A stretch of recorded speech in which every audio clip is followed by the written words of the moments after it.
எல்லோருக்கும் வணக்கம். இந்த வீடியோ பதிவில் என்ன பார்க்க இருக்கிறோம் என்றால், இவர் ஒரு ஆண் ஜாதகர்.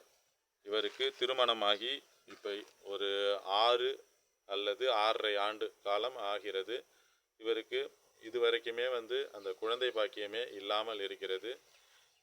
அவருக்கு எந்த கிரக நிலையினுடைய அமைப்பில் இருந்தால் அவருக்கு அந்த திருமணமாகி 6.5 வருஷம் காலமாக அவருக்கு அந்த குழந்தை பாக்கியம் இல்லை என்பதை பற்றி பார்ப்போம்.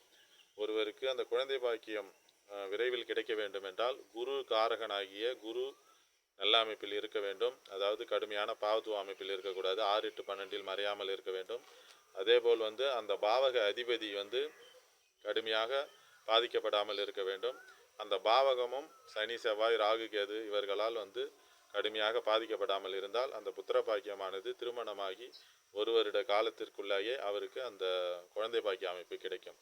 ஆனால் இந்த இடமெல்லாம் கடுமையாக பாதிக்கப்பட்டிருந்தால், சரியில்லாத தசாபுத்தி நடந்து இருக்கும்போது, நமக்கு 6-8 தசாபுத்திகள் நடக்கும்பொழுது அது மன கஷ்டத்தை தரக்கூடிய அமைப்பில் இருக்கும். அதனால் அந்த குழந்தை பாக்கியம் கிடைக்காமலே இருக்கும். இவருடைய ஜாதகத்தில் அது எந்த நிலையில் இருக்கிறது என்பதை பற்றி நாம் பார்ப்போம். இவர் 19/7/1992 ஆண்டு பிறந்துள்ளார். இவர் மாலை 3:30க்கு பிறந்துள்ளார். இவர் ஆண் ஜாதகர். கடலூரில் பிறந்தால் பூரட்டாதி நட்சத்திரம் 2ஆம் பாதமாகும். இவர் விருச்சிக லக்கணம். 2இல் ராகு, 3இல் சனி, 4இல் சந்திரன், 7இல் செவ்வாய், 8இல் கேது, 9இல் சூரியன், புதன், சுக்கிரன் அஸ்தங்கமாகும். 10இல் குரு. இவர் பிறக்கும் பொழுது குரு தசை ஒரு 11 வருடம் 6 மாதம் 25 நாட்கள் பிறந்துள்ளார். அதன் பிறகு இவருக்கு சனி தசை ஒரு 19 ஆண்டு காலம். அதன் பிறகு புதன் தசை ஒரு 17 ஆண்டு காலம். 47 வயது 6 மாதம் 25 நாட்கள் வரைக்கும் இவருக்கு புதன் தசை தான் நடக்கும். வயது தற்போது 34 வயது முடிந்து 26 நாட்கள் ஆகிறது. நடப்பது புதன் தசையில் கேது புத்தி 8/7/2026 வரைக்கும் முடிந்து, அடுத்தது இப்போ புதன் தசை சுக்கிர புத்தி நடந்து கொண்டிருக்கிறது 8/5/2029 வரைக்கும். இவருக்கு இது வரைக்குமே அந்த குழந்தை அமைப்பு இல்லை. இவருக்கு ஏன் என்றால் இவருக்கு திருமணமும் தாமதமாக தான் நடந்தது. ஒரு 31 வயதில் தான் இவருக்கு திருமணம் நடந்தது. அது லக்கணத்திற்கு 2ஆம் இடத்தில் ராகு அமர்ந்து, 8இல் கேது, 7இல் செவ்வாய், இதுபோல் ராசிக்கு 2ஆம் இடத்தை சனி தொடர்பு கொண்டு இந்த மாதிரி கடுமையான ராசி லக்கணத்துக்கு 2, 7, 8ஆம் இடங்கள்லாம் பாதிக்கப்பட்டு இருக்கும்பொழுது திருமணம் தாமதமாக நடந்தது. அதேபோல் லக்கணத்திற்கு 5ஆம் இடத்தை சனியினுடைய பார்வை கிடைக்கிறது. சூரியன் சனி இருவரும் சமசப்தமாக பார்த்து கொண்டு 5ஆம் இடத்தை பார்க்கிறார். அது கடுமையான பாவத்துவ அமைப்பாகும். அதனால்தான் இவருக்கு இது வரைக்குமே அந்த குழந்தை பாக்கியம் கிடைக்கவில்லை. ராசிக்கு 5ஆம் இடம் ராகு கேதுனுடைய அமைப்பு, கேது அமர்ந்திருக்கிறது. தவறான ஒரு விஷயமாகும். குரு என்ற காரக கிரகமாகிய 5ஆம் அதிபதியும் அவர்தான். அவர் ஆனால் 10ஆம் இடத்தில் இருந்து நல்ல அமைப்பில் தான் இருக்கிறார். சந்திர அதியோகத்தில் சூப்பரான அமைப்பில் தான் இருக்கிறார். ஆனால் இவருக்கு நடப்பது புதன் தசை. புதன் தசை விருச்சிக லக்னத்துக்கு வரக்கூடாது, அட்டமாதிபதி தசை. அந்த புதன் தசை சூரியன் சனி இருவரினுடைய கடுமையான பாவத்துவ அமைப்பில் இருப்பதால் அந்த புதன் தசை இவருக்கு நன்மையான பலனை தராமல், குழந்தை பாக்கிய அமைப்பை தராமல், நன்மையான பலனும் அவருக்கு பெருசாக இல்லை. அதனால் அவருக்கு குழந்தை பாக்கியத்தை தாமதப்படுத்தி கொண்டு அட்டமாதிபதி அந்த சூரியன் சனி கடுமையான பாவத்துவ அமைப்பில் இருப்பதால் அதனை செய்து வருகிறார்.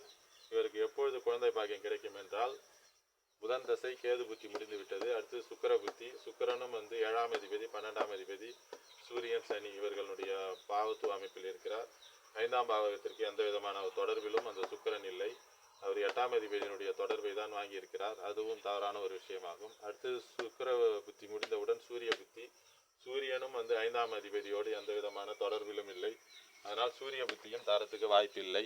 அதன் பிறகு சந்திர புத்தி தான் வரும். சந்திரன் தான் 5ஆம் பாவகத்தை தொடர்பு கொண்ட குருவினுடைய பார்வையில் சந்திரன் தான் இருக்கிறார். இந்த சந்திர புத்தியில் அவருக்கு குழந்தை பிறக்கும். அதேபோல் காரக கிரகமாகிய குருவும் சந்திரனை பார்க்கிறது. அதனால் இவருக்கு புதன் தசை சந்திர புத்தியில் தான், அதுவும் சஷ்டாஷ்டக அமைப்பில் தான் இருக்கிறது. பௌர்ணமி சந்திரன் என்பது ஒரு அளவுக்கு விதிவிலக்கு. இந்த குரு தசை சந்திர புத்தியில் தான் அவருக்கு அந்த குழந்தை பாக்கியத்தை கொடுக்கும். அப்பொழுது இன்னும் காலம் கடக்கும். இன்னும் ஒரு 1.5-2 வருட காலம் சுக்கிர புத்தி சூரிய புத்தி, அதன் பிறகு சந்திர புத்தியில் தான் இவருக்கு அந்த குழந்தை பாக்கிய அமைப்பை தரக்கூடிய அமைப்பில் கிரகங்கள் அமர்ந்திருக்கிறது.